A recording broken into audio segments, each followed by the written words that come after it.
Hey everyone, and welcome to another episode of Align Your Mind with Jonathan and Alexa. Today we have an exciting episode coming up about the stigma behind mindfulness and mental health issues. So Alexa, why don't you go ahead and kind of start us off? Okay, so from my perspective, being that I am a teenager, I know in the teenage realm of things, there's always a stigma behind mental health. Like when you say, oh, like I have depression or, oh, I struggle with anxiety, everyone kind of looks at you and they're like, okay, yeah, like what makes you think that? Like you're over exaggerating, you're being a hypochondriac. And that just brings a lot of negative attention to the mental health community, and just everything around mental health is looked at as being a hypochondriac, or like it doesn't really exist. And we have to acknowledge that everything that your mind feels and everything your body feels is a real thing, regardless of whether or not people approve of it. It is a real thing, and there's science behind it. And I've personally experienced people telling other people, like, you're over exaggerating, like you're fine, like, or someone's having a panic attack and they're like, dude, just calm down. Like, it doesn't work like that, and that's something people don't really realize. Yeah, and I think, Alexa, when we kind of started this all together, that was one of our first realizations. Like, why can't people talk about mindfulness like they do a bunch of other issues? Like, if I break my leg, I'm not afraid to tell anyone, hey, I broke my leg, versus saying, oh, I think there's something wrong, I have to go see a therapist or something like that. So that's the stigma that society kind of built about. And there's some interesting work coming out of the university in Texas, which basically says 1 in 3 people, like in a classroom, have a mental health issue. Now that could either be depression, substance abuse, it could be related to sexual abuse, and all these big topics. And no one talks about that when over 33% of us are dealing with similar issues. And if we can all relate to each other, then we'll suddenly see each other kind of getting through it easier. That's just one very important statistic to really know. So as I said, we kind of created this company and we saw our vision on how we could kind of try to break this out. And the first thing that we targeted, and we knew that we need to do, was we can't do it alone. At the end of the day, we're students and teachers coming together to try to inform. And we knew we needed to reach out to our community for support. So we reached out to a few different sectors. And Alexa, why don't you kind of talk about the performing arts sector? So one group that we decided we wanted to be a part of. Well, before I even get into that, when we first started talking about Mindful Me and what this organization was going to be about, we realized that mental health and mindfulness is different for every person technically, but more so every extracurricular, every hobby, or everything you're involved in. So one of those things that are big at our school and big amongst our friends is the performing arts community. And we realized that people in the performing arts community have a lot of stressors, and, like anyone else, they don't really have an outlet for that. And we wanted to help specialize in performing arts, as well as a whole bunch of other different categories that John will get into. But first, performing arts, whether it be theater or singing, dancing, whatever it is, we wanted to specifically address that group. So further on in the future, we want to incorporate all of these different groups on our website with resourceful links and everything like that to kind of address each category, each group differently. Although mindfulness is a big umbrella, we want to specialize towards every way we can. So performing arts would be one of those. Yeah, think about it. With performing arts, you have to remember all these lines, you have to know the dances, you have to make sure your cue's okay. And then in front of that, you have an audience of anywhere from 500 to 1,000 people, and that's just in the high school level. As you keep working up, suddenly your audiences become huge, or it could even be a recording of that show, and the pressure just keeps building and building. So that's one industry that's definitely overlooked when it comes to mindfulness, and that was one of the first partnerships we really tried to create. And then something similar with performing arts and sports, which you may not think has a lot of similar, there's actually quite a bit.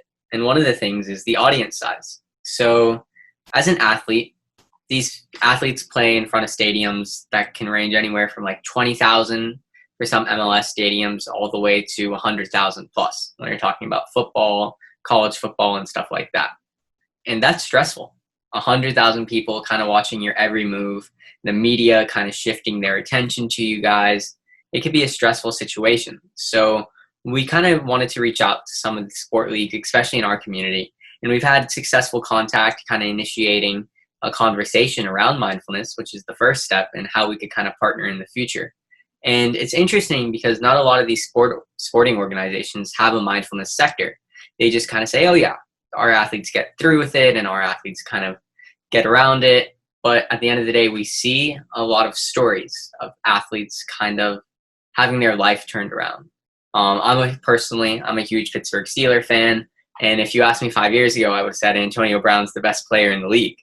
But as we see, there's been reports that like he's had a lot go wrong in his life, and there's something to ask for that. It could be the amounts of pressure from his family, it could be a bunch of variables. But he's not the only athlete. If you look back in history, there's an athlete named Mike Webster, and that's how they kind of discovered CTE. They discovered it through him and all the mental health effects that kind of follow it, because it's not something a typical human goes through. You usually don't have 100,000 people and millions of people watching you on TV every day. So that's a sector we're really trying to reach out to. And we also think if suddenly all these athletes are taking mindfulness techniques, then it's going to be much more relatable for students and teachers and your everyday person to also adapt these to also adapt these techniques, because people you admire and watch on TV are kind of doing it. Yeah, and also, John, you mentioned like having all the media on you and like being in a stadium with tens of thousands of people. And, like D1 athletes or major league athletes aren't the only athletes that would experience that stress, all that pressure, which is also carried on to the high school, and college still has that big stadium, but mostly high school, even though they don't have, huge games or there's millions of people watching, there's still that pressure of making it to college ball, or even just like, being a 5-star or being recruited. Like if your college tuition is dependent upon, getting recruited and getting a scholarship, that's also a lot of pressure. So we also decided to get involved with education systems such as Broward County Public Schools, and, we're progressing to different states. And I mean, us being in high school, we've experienced that stigma around mental health, and just how kids kind of dismiss it. And the ones that do have true mental health issues are kind of like known as like the weird kids, or like are kind of pushed to the side and like, yeah, she's having a panic attack, like she's weird. But, like John said, having all of these D1 athletes and these performing arts organizations kind of partner with us is showing that, high schoolers or young kids or even adults that aren't necessarily popular or famous, they're going through the same thing. And we think that that's the true way to break the stigma, is like alleviating all of that pressure off of the high schoolers or the nobodies, if you will, and kind of realizing that like you're not the only one that goes through this. So partnering with school systems is also helping us to put together the popular with the unpopular, and realize that whether it be sports or performing arts or artists or social media influencers, which we'll get into next, is still, like it's something to look at. And it's like, wow, like if you're like John said, like Antonio Brown, like, wow, he's going through the same thing I am. Like maybe that means I'm okay. Maybe that means I'm not a weird kid, So that's also something that we wanted to make sure we covered, and something that we wanted to be a part of. Yeah, and that kind of reminds me of something. I don't know if last week you guys had a chance to listen to Jake and Fernando's podcast about solutions through education, but they kind of talked about, how education can kind of solve everything. Imagine if from like pre-K to 5th grade, you had like mental health literacy, like that it's taught like biology. Suddenly, it's something that you're taught, you understand, and it's not like a big issue. Right now, I truly didn't know what mindfulness was till maybe last year, if I'm being honest, when I started practicing meditation. And I think if you asked majority of the kids in my school, you might have a handful of them that actually know the true definition of mental health and mindfulness. And I think that's a big problem. So addressing it in schools, especially at an early age, has the ability to really start breaking that stigma with the younger generations. And I know like our generation is very involved in like big social issues. And if they could kind of jump on this train, it has the ability to do a lot of change. And then with that being said, we jump into kind of social media influencers. This is kind of like an interesting topic because it's hard to relate to social media influencers sometimes, because they could be a regular person like you and me, and suddenly overnight they have millions of followers. Or they could be a really well-established person who just gradually kept getting followers and followers every day. But regardless of that, it's stressful whenever they post anything. They constantly look at how many likes they get. Suddenly they get worried about how they look in a certain post and stuff like that. And Alexa, you could kind of... Yeah, I think that there's a lot of pressure around social media. Like a big thing that's been going on now is obviously TikTok. And with all this like Black Lives Matter movement and even global warming, which is still, you know, a talked about subject, it's all things that you can get a lot of opinions on.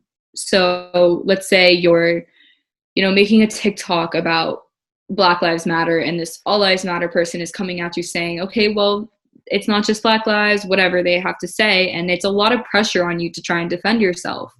And even if it's not political, even if it's just you posting something like you're feeling confident and someone comes at you and says, why are you feeling confident? You know, like you don't look that good, whatever.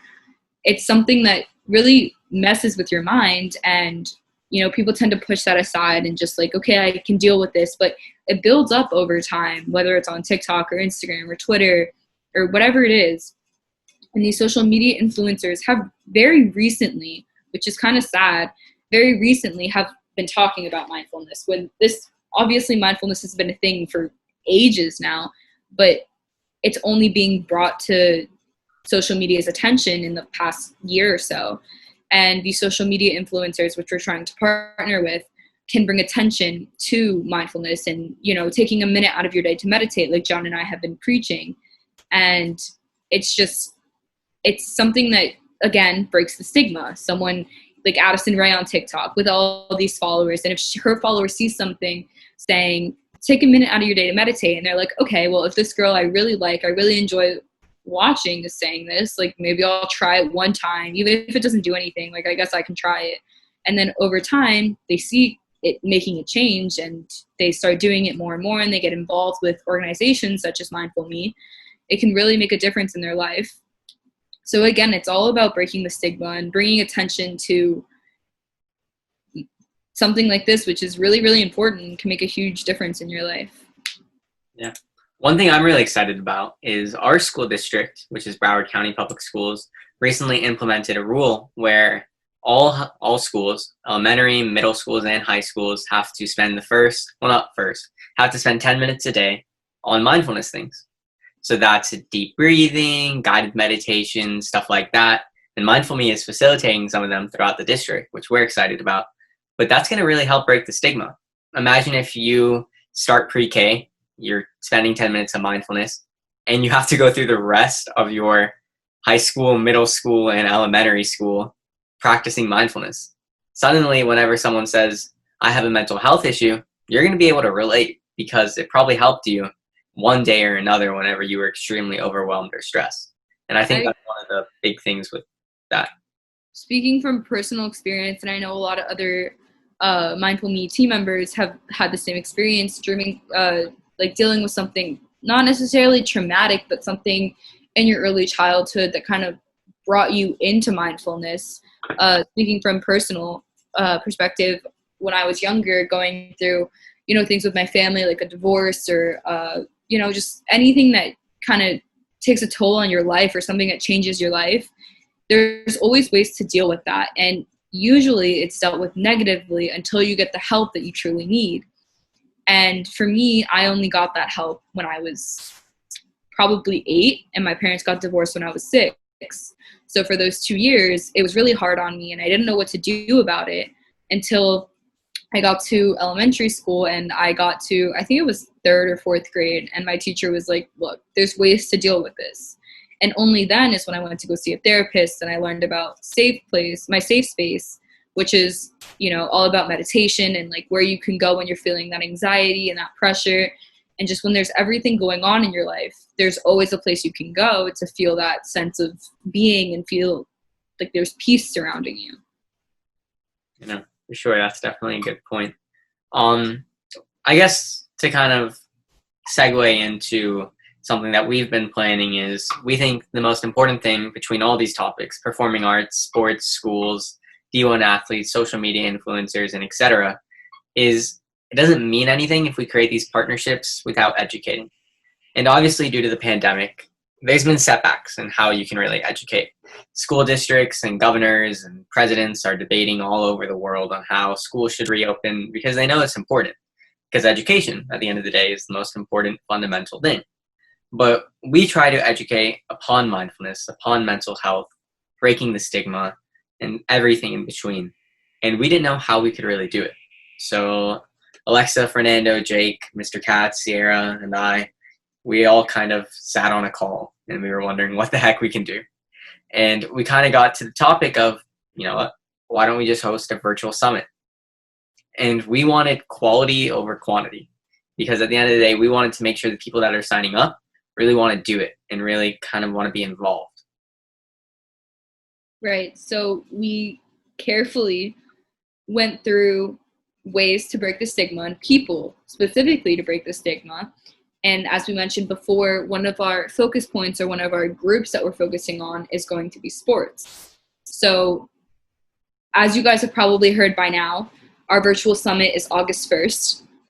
And Jonathan and I are hosting the first part of the breakout session, or the first breakout session, which is physical mindfulness. Now, obviously, physical mindfulness can mean a lot of things, but for us, for this specific summit, we wanted to focus on sports.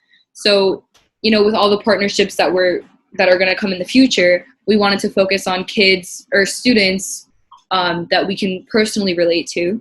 So we got to digging, and luckily we have some very talented friends who are very willing to be part of this big movement, and we want to introduce them to you before the actual summit so you guys can have a little bit of a sneak peek. So I guess I'll go ahead and start off. First, we have Mr. Derek Wingo, who is an All-American high school football player. He was Florida State champion at St. Thomas Aquinas. He also got Broward County Male Athlete of the Year and has committed to going to the University of Florida. We're very excited to have him as one of our first guests. And then we also have an alum that went to our school, Mr. Caleb Boateng. He attends Clemson, and of course, as you know, Clemson is a national champion, and he's also a football player there as well.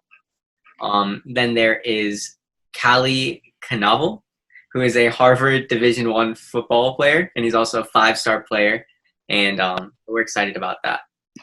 And then we have 2 UCF D1 athletes, Anna and Chia, and they play soccer over at UCF.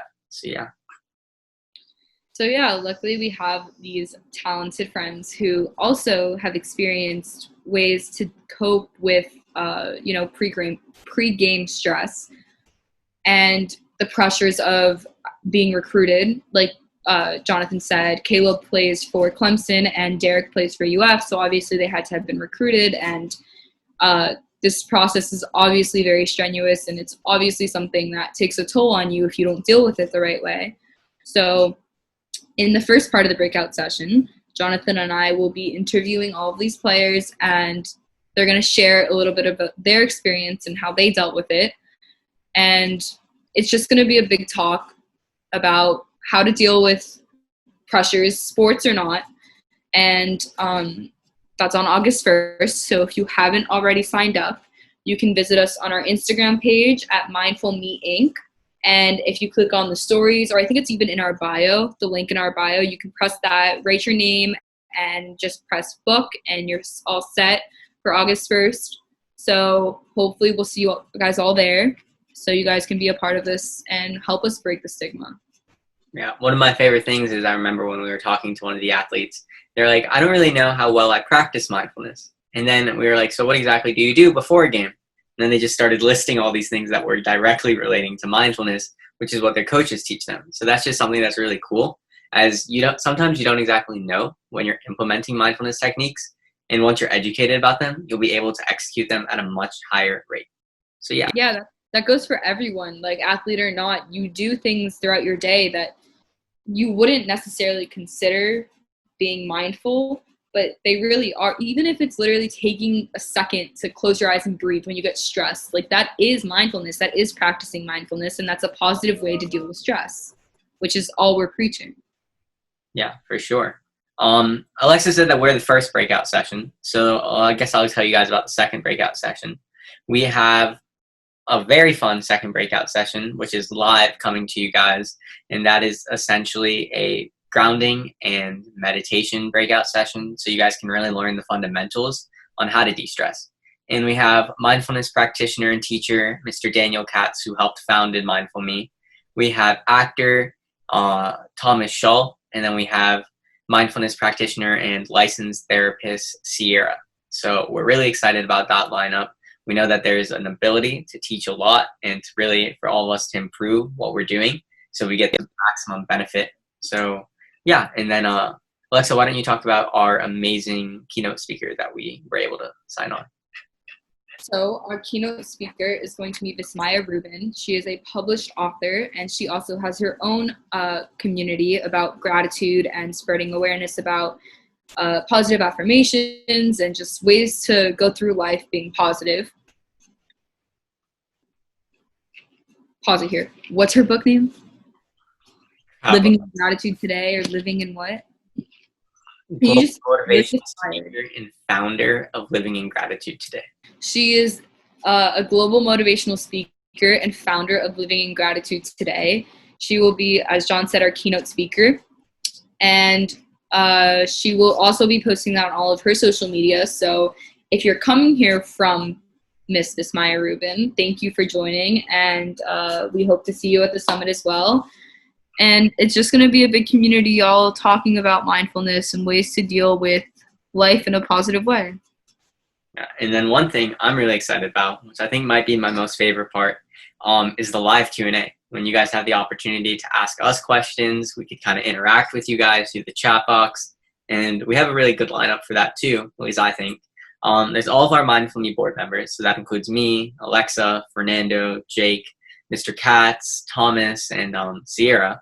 But then we also have a social media influencer and student who we're lucky to know, Miss Skylar Haynes. We have a few Broward County Public School administration coming, as well as board members, and we're really excited about that. And you guys have the opportunity to ask direct questions that kind of relate to you. And I think you guys should take advantage of that. It's scheduled for 30 minutes, but as long as you guys have questions, we'll be on. So yeah, we're kind of really excited about that. So this podcast is going up on July 16th. So when you guys hear this, just keep in mind, think about some questions you might want to ask any one of the people Jonathan just listed, and write it down in your notes, and just keep it in your mind or keep it in your notes. And when it comes time on August 1st for the live Q&A, you're ready to send in your questions or send in your thoughts, whatever it is, to our chat box. And that way you're not put on the spot and you don't feel stressed then. And we're more than happy to answer any question or listen to any opinion or thought. And we're really excited about it. Yeah, and Alexa and I are actually having a few recordings with a few of the athletes a little earlier than the summit date. So if you guys want to go ahead and DM us questions or DM Mindful Me Inc. questions about what you want to ask the athletes, that's so cool, and we'll definitely include them in our little interviews that we're doing with them, because I think that'll be a lot of fun. And also on our Instagram page, we've said it a few times now, Mindful Me Inc. We also have posted the majority, I think, of the flyers so far with all of our athletes. So if you forget who is going to be on the live stream, you can always take a look there, and you can even do some research and think what you want to ask these people. If you're, for instance, a soccer player and you want to ask Anna or Gia something, or if you're a football player and you want to ask Caleb or Derek or Callie something, it's all just things you can keep in mind, and just, you know, so you have a little bit of a heads up on what you really want to talk about and what questions you want answered. Yeah, no, I think that's a really great way to kind of wrap this all up. Everyone just kind of remember, every week, mindfulme.org publishes a meditation on Meditation Monday and a podcast on Podcast Thursday. Next week, we're looking forward to a meditation with Fernando Davila. It's his first one, and we're really excited about that. He's been practicing and writing it out, so I think it'll come out really well. And then our next podcast episode is a special one. with all of our board members. We're calling it a supercast. You might have remembered we had one earlier, and we're bringing it back before the summit to kind of inform everyone and do a big push to have some people sign up. I'm really excited to see the numbers keep ticking in. We weren't sure how big the turnout is, but we're getting kind of a lot of numbers, and I'm really excited about that because I mean, people are signing up, so they're obviously interested, and that's just going to help break the stigma, which we all talked about today. And of course, all of our podcasts and meditations are not only on our website, mindfulme.org. That's mindful with 2 L's, but it's all available on Spotify, Google Music, Apple Podcasts, and YouTube. And again, all you have to search is Mindful Me. That's mindful spelled with 2 L's, space M-E. Also, be sure to follow our social media at mindfulme Inc. on Instagram, Twitter, Facebook, and now TikTok. Thank you guys for listening to Align Your Mind with Jonathan and Alexa. Remember, whatever the mind can conceive and believe it can achieve. Bye, guys. I hope you enjoyed that episode of Align Your Mind with Jonathan and Alexa. Be sure to visit mindfulme.org for videos, meditations, and podcasts just like this. You can also listen to Mindful Me resources on Apple Podcasts, Spotify, YouTube, and Google Podcasts by just searching Mindful Me. Mindful with 2 L's, space, M-E. We can't wait to see you on there. Be sure to visit our social media at mindfulme Inc. to stay updated on the latest news and events. I hope you have a great rest of your day.